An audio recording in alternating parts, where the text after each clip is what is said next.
week 5. 4 weeks down, and things are probably getting a bit serious now for most of us. A lot of days you're going to be struggling, and a lot of days you might be fine.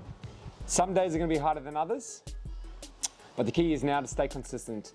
Once we've done week 5, we've only got 3 more weeks left, so we're really getting into it. We need to just make sure we're staying consistent with calorie intake and our weight monitoring. Now, you might start to plateau. If you do, you may need to adjust your calories down. So maybe pull out 100, 150 calories and just see how you progress. Some things, you know, we've been doing this for a while now, so things are starting to sit into place. So, you know, hopefully that we're exercising consistently now, we're sleeping consistently, we're waking up consistently, everything's starting to just work. This week, I'm gonna be honest, snacks are gonna be important.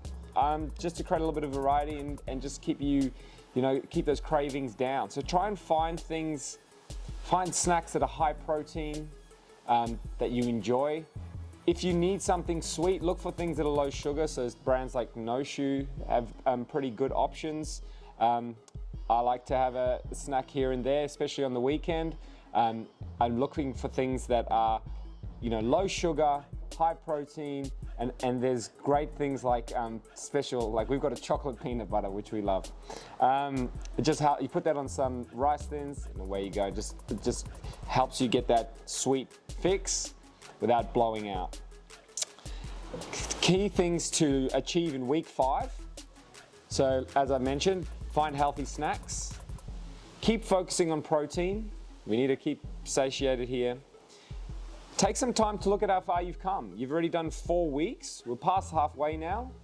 So we're on the downhill, and just enjoy the process. So what you want to do as well is just make sure you grab another progress pic if you haven't been taking them weekly, just so you have something to compare to.